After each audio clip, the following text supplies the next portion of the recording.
Normalmente, cuando surge el interés por intentar comprender los grandes misterios del universo o la filosofía, solemos imaginar que necesitamos abrir un tomo enorme. Claro, uno de esos libros polvorientos. Exacto. Nos viene a la mente un libro de 1000 páginas escrito por algún filósofo del siglo XVIII con una jerga que, madre mía, necesitas un diccionario solo para pasar del prólogo. Ya, es un patrón muy común. Existe esta falsa creencia académica que está como muy arraigada, de que la verdad, bueno, para ser considerada profunda, tiene que ser árida y, sobre todo, aburrida. O sea, como si la sintaxis súper compleja fuera el único camino a la sabiduría. Totalmente. Como si lo sencillo no pudiera ser profundo. Pero a veces, aparece sobre la mesa un material que rompe completamente ese molde. Y esa es, digamos, la misión de nuestro análisis de hoy. Tenemos entre manos un texto muy peculiar. Nuestras fuentes hoy se centran en una obra titulada Los 14 vitrales de Nazurdín y los animalitos del corazón. Un título que, fíjate, suena súper infantil. Sí. A primera vista parece un cuento para ir a dormir. Tiene animalitos, tiene un niño protagonista que se llama Santi, colores brillantes, pero aquí es donde se pone realmente interesante. Claro, cuando empiezas a rascar la superficie. Exacto, porque la misión de este análisis es descifrar la tremenda metáfora filosófica que esconde. Resulta ser un manual completo, casi enciclopédico, de inteligencia emocional y conexión cósmica. Es una obra fascinante, sobre todo por su dualidad. Utiliza un sabio clásico, Nasruddin. En la historia, los adultos del pueblo lo ven como una especie de tonto por su aparente simpleza. Hombre, lo típico, los adultos juzgando las apariencias. Justo. Pero los niños que tienen esa intuición limpia reconocen en él a un verdadero maestro. Y a través de él, el texto despliega una enseñanza basada en 14 vitrales o celosías. Y vamos a detenernos un segundo en esa palabra clave, porque es vital. Celosía. El propio texto nos da una definición que, francamente, cambia por completo cómo entendemos la percepción. A ver, ¿cómo la define exactamente? Pues define las celosías como ventanas del alma que filtran la luz de la verdad, la belleza y la bondad, permitiendo ver el mundo sin perder el corazón. O sea, qué imagen tan poderosa. Es preciosa, sí. En lugar de imaginar un cristal totalmente transparente que te exponga a la crudeza cegadora de la realidad, se plantea un filtro consciente. Claro, porque funciona como un mecanismo de protección. El texto no sugiere en ningún momento que debamos negar la realidad o escondernos de lo malo del mundo. Ya, no es mirar para otro lado. Exacto. Lo que propone es tamizar esa realidad, pasarla por el filtro de las virtudes para poder integrarla de forma sana. Y el viaje que proponen estos vitrales es cómo construir esos filtros paso a paso. Pues oye, arranquemos este viaje de autodescubrimiento. Y, lógicamente, todo viaje tiene que empezar desde el centro de uno mismo. La historia aborda primero el despertar del fuego interior, en los vitrales del 1 al 3. Y empieza con una imagen superpotente. Madre mía, ya lo creo. Se nos muestra a un león dorado durmiendo en el centro de un sol ardiente. Y Santi, con la lógica aplastante de un niño de 9 años, le pregunta a Nasruddin si el león no se quema ahí dentro. La típica pregunta de niño, claro. Totalmente. Y la respuesta altera el paradigma por completo. Le dice, el león no está dentro del sol, él es el fuego, nos define como fractales solares. O sea, usar el término fractal en un cuento infantil me parece una genialidad. Es una decisión conceptual muy precisa. A ver, un fractal, en física o matemáticas, es un objeto donde la estructura básica se repite a diferentes escalas. O sea, que la parte más diminuta tiene la misma esencia que el todo. Eso es. Al decirle a Santi que somos fractales solares, el texto establece que esa energía inmensa del universo no es algo externo a lo que rezar, es nuestra materia prima. ¡Qué fuerte! O sea, somos de la misma sustancia. Exacto. Quien logra encontrar ese centro inamovible, encuentra una paz que nada externo puede perturbar. Y para que no se quede en astrofísica teórica, la obra da un ejemplo súper cotidiano. Menciona que cuando damos un abrazo genuino, ambos sienten un calorcito físico inexplicable. Sí, esa calidez real que todos hemos notado. Pues el texto argumenta que esa es la prueba física de nuestro fuego interno. Pasamos del cosmos a la anatomía de un abrazo en 2 frases. Y luego introduce a las mariposas doradas, los yods, que iluminan la mente, el corazón y el vientre. Pero aquí el concepto evoluciona y aparece la imagen del colibrí examinando a un yogi. El yogi de los 4 soles, ¿verdad? Ese mismo. El yogi está en quietud total y tiene 4 pequeños soles encendidos, en el corazón, en la frente, en el vientre y fíjate en esto, en la boca. Ahí está la clave. A nivel simbólico, claro, el corazón es para amar, la frente para la sabiduría y el vientre para la fuerza vital. Pero un sol en la boca. Choca un poco. Solemos asociar la boca con, consumir o el simple parloteo, no con un centro de energía espiritual. Ya, pero es que es el engranaje que da sentido al resto. A menudo pensamos en el crecimiento personal como un proceso superpasivo, ¿no? Absorbemos, leemos, meditamos. Claro, todo hacia adentro. Exacto. El corazón y la frente procesan el mundo interior, pero la boca representa la acción hacia el exterior. El texto dice que el sol de la boca sirve para convertir las palabras en bendiciones. O sea que no sirve de nada ser un sabio por dentro si hablas fatal. Totalmente. De nada sirve acumular luz si lo que exhalas hacia tu comunidad es tóxico o destructivo. Hay que alinear lo que sentimos con lo que emitimos. Es un cambio de perspectiva radical. Y claro, una vez que uno reconoce esa energía, el siguiente paso lógico es el crecimiento. Pero, a ver, crecer duele. Aparecen los miedos. Inevitablemente. Y aquí, en los vitrales del 4 al 6, nos presentan a un niño convirtiéndose en una secuya gigante. Pero la secuya crece hacia adentro, bajo la tierra, no hacia afuera, buscando la aprobación del cielo. Nos habla de la autoeducación desde el amor. Un mensaje que choca muchísimo con cómo medimos el éxito hoy en día, ¿verdad? Totalmente. Siempre buscamos el logro visible. Claro, las medallas, el estatus. Pero la secuya de Nasruddin nos dice que cada error o duda existencial es una raíz profunda en nuestro bosque interior. Y luego está la imagen de la esfera de cristal con las 4 águilas, que actúan como espejos perfectos reflejando la luz hacia el interior. Lo cual tiene todo el sentido, porque mirar hacia adentro suele dar muchísimo vértigo. Da pánico, sí. Existe un terror psicológico atávico a enfrentarnos a nuestras propias sombras. A lo que realmente somos. Exacto. Pero si miras con amor en lugar de con juicio, el miedo al autoconocimiento se anula. Todo se vuelve luminoso. Y hablando de sombras y miedos, aquí la obra da un giro que me dejó, alucinada. Vitral 6. Se presenta el típico guerrero de luz con una espada frente a un dragón enorme. El clásico mito de San Jorge. Claro, cualquier cuento europeo te dice que tienes que cortarle la cabeza al monstruo, destruirlo. Pero aquí el guerrero guarda la espada y no mata al dragón. Un dragón que representa la impaciencia, el miedo o el egoísmo. ¿Por qué el texto dinamita este paradigma milenario de aniquilar a la bestia? Pues porque desde el punto de vista del desarrollo emocional, destruir una parte de uno mismo siempre es un error. Es amputarse algo, ¿no? Exacto. Esos dragones, esos defectos que etiquetamos como malos, en realidad son energía vital. Son mecanismos de supervivencia desalineados. Si matas al dragón del miedo, matas tu prudencia. ¡Qué fuerte! No lo había pensado así. Si matas la rabia, pierdes tu capacidad de defenderte ante una injusticia. Nasruddin no busca reprimir, busca integrar la sombra. Alquimia pura. Y ahí es donde la espada de luz tiene sentido. La obra la compara con hornear pan. O sea, la espada es como el fuego de un horno de piedra. ¡Qué maravilla de metáfora! Sí, sí. Ese fuego no destruye la masa, no la quema hasta dejar cenizas.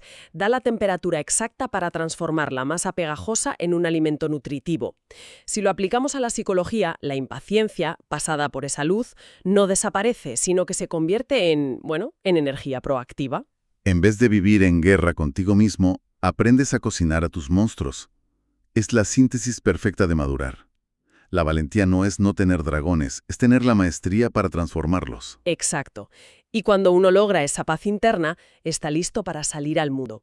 Y aquí el análisis entra en la red del cosmos, los vitrales 7 al 9. Donde aparece un mapa dibujado con insectos y pájaros. Sí, unas abejas de luz tejiendo un panal infinito, reparando las conexiones del universo con cada acto de bondad, frente a unas garrapatas que representan el cinismo y el miedo y se dedican a cortar hilos. Aunque dicen que las abejas siempre ganan. Es una lucha constante, claro. Y luego salta al terreno acústico. El cosmos cae del cielo como 12 notas musicales. 7 blancas y 5 negras, como un piano. Nasruddin dice que cada ser tiene una nota especial. Si uno decide no sonar, el universo pierde su armonía. Es una responsabilidad inmensa. Totalmente. Pero la idea que realmente me hizo detener la lectura, o sea, para pararse a pensar, es la de la tortuga GPS del cosmos. Esa imagen es de una ternura increíble. Y de una profundidad bestial. Nasruddin le explica al niño que la tortuga jamás se pierde porque literalmente lleva su casa con ella. Su centro viaja donde ella va. Plantea que si uno comprende que las estrellas o los ríos son extensiones de nuestro propio cuerpo, es imposible perderse, porque tú mismo eres el mapa. Es la disolución de esa barrera entre el que observa y el mundo observado. Es que piénsalo, da mucha paz. Sí, porque, a ver, cuando uno siente esa angustia existencial de estar perdido, suele ser porque ponemos las coordenadas en cosas externas, ¿verdad? En el trabajo, en una relación, en el estatus. Exacto. Y todo eso es frágil, cambia.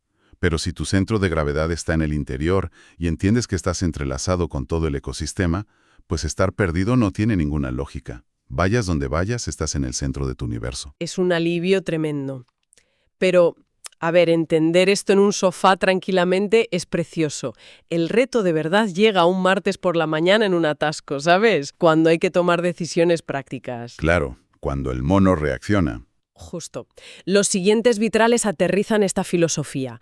Aparece un mono súper impaciente frente a un ábaco mágico mesoamericano, el Nepohualcintín. El mono, que en la filosofía oriental siempre es la mente impulsiva, la que no está entrenada. Esa voz que reacciona sin pensar y genera el caos.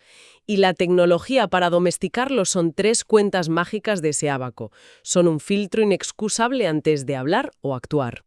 Es verdad, es bello, es bueno. Es el triple filtro de Sócrates, pero adaptado de una forma brillante. Totalmente. Si antes de enviar ese correo lleno de rabia a tu jefe lo pasas por las 3 cuentas y alguna falla, te detienes. Esa pausa es la frontera entre el impulso ciego y la sabiduría. Establece, digamos, una metodología ética para el día a día. Y cuando actúas así de forma constante, el texto nos lleva a una revelación anatómica brutal. El cuerpo humano lleno de 14 ríos de luz. Los ríos que representan virtudes practicadas, como la gratitud o la pureza, y dice que cuando fluyen con fuerza, por ejemplo, visualizando un delfín de la compasión, se forman perlas interiores. Esa parte requiere un poco más de exploración. ¿Por qué un río forma perlas sólidas? Porque ilustra perfectamente cómo se forma el carácter. A ver, en la naturaleza, una perla no aparece por arte de magia. Necesita fricción, ¿no? Exacto. Entra algo irritante en la ostra y ella responde envolviéndolo con nácar para protegerse, capa por capa. En la psicología humana pasa lo mismo. O sea, que practicar la compasión frente a las rozaduras del mundo. Eso es. Día tras día, frente a la fricción, esa compasión cristaliza en un rasgo permanente. Esas son las perlas. Son acciones transitorias que se vuelven un carácter inquebrantable. ¡Wow! Es fascinante. Pero voy a confesar que he dejado para el final otro vitral que, bueno, genera mucha fricción. La imagen de la serpiente arcoíris subiendo por la columna a través de 7 vórtices de energía. Los famosos 7 chakras, asumo. Exacto, que funcionan como ventanas. Pero el tema es que cuando la serpiente llega a la cima, al 7º vórtice, no se asoma para descubrir un territorio nuevo. Se disuelve en luz y se desvanece para recordar. Y esto choca, porque si te pasas la vida escalando en el desarrollo personal, esperas descubrir algo nuevo al final. Claro, la gran revelación inédita. Justo. ¿Por qué la cumbre de la sabiduría es un simple acto de memoria? Es una pregunta fantástica, porque toca un debate filosófico antiquísimo. Lo que describe es la anamnesis de Platón. Recuérdame qué era eso. Es la teoría de que el alma ya posee un conocimiento absoluto de la verdad y la belleza en su origen. Todo está ya ahí. El problema es que, al nacer en el mundo físico, con todo el ruido y las prisas cotidianas, sufrimos una amnesia espiritual. O sea que nos olvidamos de todo. Totalmente, lo olvidamos. Bajo esta óptica, evolucionar no es ir de expedición a buscar datos que no tienes. Es un proceso de limpieza. Consiste en quitarle el polvo a esas celosías de las que hablábamos al principio. ¿Hasta recuperar el acceso a la fuente original? Eso es. No hay descubrimientos nuevos. Hay verdades esenciales que habíamos olvidado cómo mirar. La serpiente solo recobra su naturaleza. Jolines, es un alivio enorme. Pensar que iluminarse no es acumular cosas de forma agotadora, sino desempolvar lo que ya tienes en casa. Y esto prepara el terreno perfecto para el gran clímax. Llegamos a los 2 últimos vitrales. Donde se revela nuestro propósito final, ¿no? Exacto. Una vez que dominas las sombras y cultivas las perlas, ¿a qué hemos venido exactamente? Y la imagen muestra a la abeja reina descendiendo hacia una estrella en el corazón, con 3 relojes de arena girando. Verdad, belleza y bondad. Y revela un secreto geométrico. Le dice a Santi que cada persona es un hexágono único en el panal inmenso de la humanidad. Sin esa celda exacta, con tus propios talentos y defectos, el universo entero queda incompleto. O sea, no hay piezas de repuesto en la maquinaria del cosmos. Nadie puede ocupar tu hexágono. Y el búho blanco sobre el hombro. Sí, un búho inmenso vigilando cada sílaba que va a pronunciar esa boca.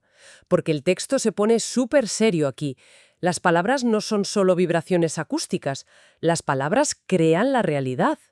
Es el punto culminante. Confluye el libre albedrío y el poder co-creador del universo. Destruye esa idea de que somos meros espectadores. Claro, somos arquitectos en activo. Exacto. El lenguaje es el código de programación de la realidad. Y hay que recalcarlo porque la obra es implacable. Dice que cada palabra es un movimiento en el gran ajedrez de la vida. Decir yo puedo no es una frase vacía de autoayuda, es abrir una puerta real en el futuro. Totalmente. Y lanzar un insulto es lanzar una bola de demolición contra tus propios pilares. Mientras que bendecir es poner ladrillos sólidos. O sea, dar las gracias al camarero o decir un te quiero antes de salir de casa son las herramientas de construcción más potentes que tenemos. Todo se reduce a frecuencia y resonancia.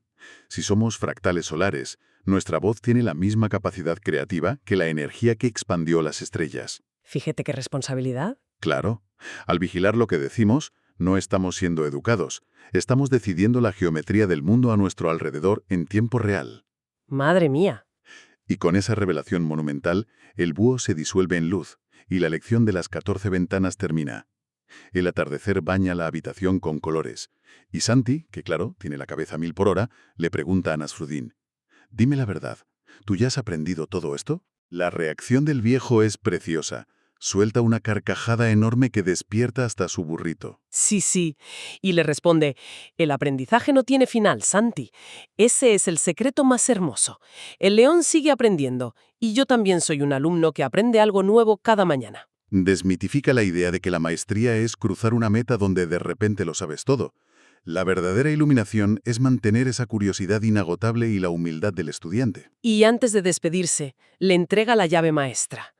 Le dice que los vitrales físicos se quedan en la pared, pero el detalle vital es que uno siempre está acompañado únicamente por sí mismo. Esa es la lección suprema, aprender a ver el mundo desde el interior. Porque si tu interior está bien ordenado y filtrado por la verdad, la belleza y la bondad, entonces el mundo de fuera deja de ser un campo de batalla. Se revela como un espacio maravilloso. Cierra el círculo de manera perfecta, ¿verdad? Totalmente. Devuelve todo el poder creativo a las manos del individuo. La única ventana que determina tu experiencia es tu propia conciencia. Sin lugar a dudas. Al principio decíamos que parecía un cuento inofensivo sobre animalitos, y fíjate la carga filosófica. Hemos visto que esa celosía es un escudo vital para no colapsar ante la dureza del mundo. Es un viaje increíble. Y tras repasar el fuego interno, los miedos, la responsabilidad de nuestras palabras, creo que es el momento ideal para que esto no se quede solo en el aire, sino que aterrice en el día a día. Es el paso necesario, sí. Que el conocimiento se vuelva a sabiduría útil. Por lo tanto, a la luz de este viaje, cabría hacerse una pregunta sumamente directa para quien nos escuche.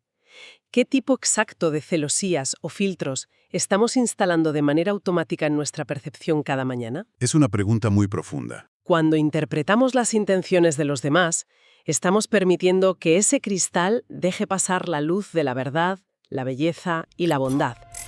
¿O acaso, por pura inercia, estamos dejando que los dragones del miedo y las garrapatas de la sospecha enturbien nuestro propio vitral interior?